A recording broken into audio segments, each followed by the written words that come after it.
சென்னை சேப்பாக்கத்தில் நடந்த ஐபிஎல் போட்டியின் போது 38 செல்போன்களை திருடிய வடமாநிலத்தைச் சேர்ந்த 8 பேரை தனிப்படை காவல்துறையினர் கைது செய்தனர்.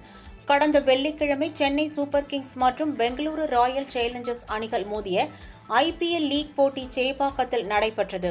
இதனை காண வந்த ரசிகர்களின் செல்போன்கள் திருட்டு போனது.